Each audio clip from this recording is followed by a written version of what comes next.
Hello everyone and welcome to my channel HC vlog UK. तो आज के जी topic जिस पे हम बात करेंगे वो है जी स्पोर्ट्स वीज़ा के बारे में।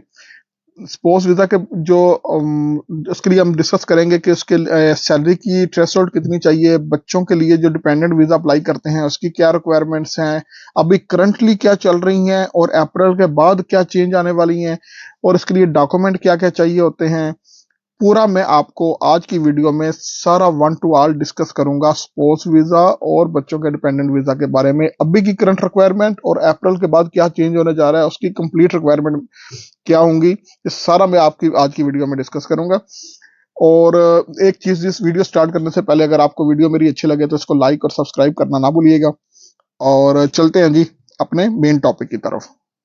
देखें जी, अभी जो करंट सैलरी की रिक्वायरमेंट्स है, अगर आपने स्पोर्ट्स वीजा के ऊपर किसी को, अपनी फैमिली को, अपनी बीवी या हस्बैंड को आपने किसी भी और कंट्री से यूके में बुलाना है तो उसकी जो करंट अभी रिक्वायरमेंट चल रही है वो 18,600 यानी 18,600 आपको कम से कम आपकी इनकम होनी चाहिए अगर आप अपने पार्टनर को बुलाना चाह रहे हैं। ये सिर्फ पार्टनर की बात हो रही है, इसमें बच्चे इंक्लूड नहीं है इसके अंदर। यानी कि 18,600 आपको सिर्फ एक बंदे के लिए चाहिए, चाहे हस्बैंड या वाइफ को अगर आप बुला रहे हैं बाहर से। और अगर आपका एक बच्चा भी है वाइफ या हस्बैंड के साथ जिसने आना अप्लाई करना है तो उसके लिए अलग से 3,800 आपको एक्स्ट्रा इनकम होनी चाहिए 18,600 के साथ। राइट, समझ आ गया आपको? पहले बच्चे के लिए 3,800 चाहिए और सेकंड बच्चे के लिए 2,400 एक्स्ट्रा चाहिए। और फिर जितने भी और बच्चे यानी कि फर्स्ट के बाद जितने भी हैं उन सब के लिए 2,400 2,400 एक्स्ट्रा ईच बच्चे के लिए चाहिए।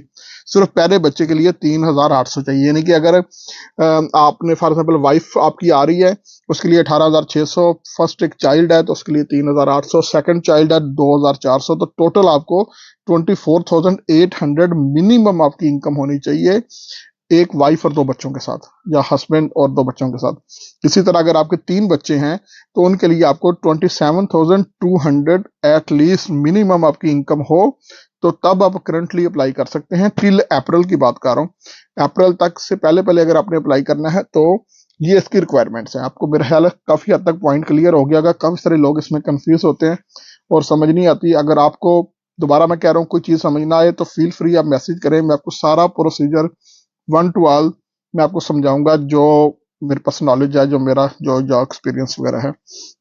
तो 18,600 एक हस्बैंड या वाइफ के लिए, फर्स्ट चाइल्ड के लिए 3,800 और रिमेनिंग एनी एक्स्ट्रा चिल्ड्रन जितने भी होंगे हर बच्चे के लिए 2,400। ठीक है, अगर दो बच्चे हैं तो 24,800 आपका हो जाएगा टोटल, और 3 चिल्ड्रन है तो 27,200 आपकी मिनिमम इनकम होगी। तो आप स्पोर्ट्स वीजा और साथ बच्चों का डिपेंडेंट वीजा अप्लाई कर सकते हैं। ठीक है, अब देखें अब अप्रैल के बाद क्या चेंज होने जा रहा है। अप्रैल के बाद जो चेंज कर रही है गवर्नमेंट वो ये कर रही है कि इस इनकम की रिक्वायरमेंट को वो चेंज कर रहे हैं। अब वो सेपरेट सेपरेट नहीं होगा कि वाइफ या हस्बैंड के लिए इतनी है तो ईच एडिशनल चाइल्ड जो है उसके लिए इतनी है, ऐसा नहीं है। अब उसको फिक्स कर रहे हैं। लाइक अभी अप्रैल के बाद वो 29,000 पाउंड आपकी कम से कम इनकम होनी चाहिए, तब आप स्पोर्ट्स वीजा अप्लाई कर सकते हैं अपने हस्बैंड या वाइफ को बुलाने के लिए बाहर से किसी कंट्री से यूके में। तो कम से कम आप 29,000 कमाते होंगे तब आप अप्लाई कर सकते हैं। और एक चीज और, इसमें आपके बच्चे भी शामिल हैं, मतलब आपका एक बच्चा है, 2 है, 3 है, डजंट मैटर, जितने भी बच्चे हैं वो इसी सैलरी में कवर होंगे। 29,000 में आपकी वाइफ या हस्बैंड और बच्चे सारे पूरी फैमिली के आप वीजे अप्लाई कर सकते हैं इसी सैलरी के अंदर। और इसको एंड ऑफ 2024 में जाके इसको इंक्रीज कर रहे हैं, 34,500 पे चला जाएगा ये। ठीक है, तो अभी अप्रैल में 29,000 और फिर एंड ऑफ 2024 तक ये 34,500 पे ले जाएंगे इस लिमिट को। और फिर स्टार्टिंग ऑफ 2025 में 2025 की स्टार्टिंग तक ये 38,700 पे चली जाएगी। ये फिगर जो है आपको 38,700 आपकी सैलरी होगी यूके में कम से कम, तब आप बीवी या हस्बैंड या बच्चों को बुला सकेंगे। और इसमें सेपरेट सेपरेट नहीं है, एक ही फिक्स सैलरी की रिक्वायरमेंट होगी फ्यूचर में आपने जब अपना स्पोर्ट्स वीजा या बच्चों का डिपेंडेंट वीजा साथ अप्लाई करना है तो। ठीक है, ये तो मेन एक पॉइंट है जो कि बहुत कंफ्यूजिंग था, बहुत सारे लोग इसके बारे में पूछते थे, मैंने आपको क्लियर किया। अच्छा जी, इसके अलावा क्या क्या चाहिए? देखिए, इसके अलावा आपको जेन्युइन रिलेशनशिप के प्रूफ चाहिए होते हैं, लाइक आपकी वेडिंग पिक्चर या साथ पीछे आप जब आउटिंग पे हॉलीडेज पे गए हैं उनकी पिक्चर्स, ठीक है। इसके अलावा आप चैट व्हाट्सएप पे कर रहे हैं या फोन कॉल्स करते हैं या चैटिंग करते हैं तो उसके कुछ स्क्रीनशॉट आप साथ ले रहे हैं। इसके अलावा आपको एक इंग्लिश लैंग्वेज का टेस्ट चाहिए होगा। आपके सपोज को हस्बैंड या वाइफ जो भी अप्लाई करा तो उसको कम से कम A1 इंग्लिश का टेस्ट पास करना होगा। टीबी टेस्ट एक की रिक्वायरमेंट होती है, टीबी टेस्ट उन्होंने कराना होगा डेजिग्नेटेड जो इनके सेंटर होते हैं वहां से, ठीक है।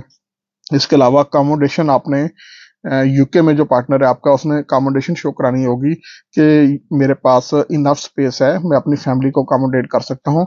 डजेंट मैटर, रेंट पे भी हो सकती है, आपकी अपनी प्रॉपर्टी भी हो सकती है, किसी की फ्रेंड या फैमिली के साथ अगर आप रह रहे हैं तो वो अगर रिटर्न देते हैं कि हमारे पास इनफ स्पेस है, रूम है या 2 रूम है, ये 1 रूम है स्पेयर जिसमें ये अपनी फैमिली को ला के रख सकते हैं, हमें कोई इतराज नहीं है, तो तब भी ये हो सकता है मसला हल, ठीक है। लेकिन आपको प्रॉपर वो दिखाना पड़ेगा सर्वे कि हाँ यार इनके घर में इनफ रूम है और जितने भी लोग रह रहे हैं वो सारे परमिशन देंगे कि हमें कोई इतराज नहीं है, यहाँ पे रह सकते हैं। देखिए इसके अलावा आपको अगर आप जॉब करते हैं तो सैलरी को प्रूफ करने के लिए आपको कम से कम 6 महीने की बैंक स्टेटमेंट साथ लगाएंगे आप, और सैलरी स्लिप लगाएंगे साथ, ताकि इसको शो किया जा सके कि आप इतने पैसे कमा रहे हैं। अगर आप सेल्फ एम्प्लॉयड हैं तब भी आप अप्लाई कर सकते हैं।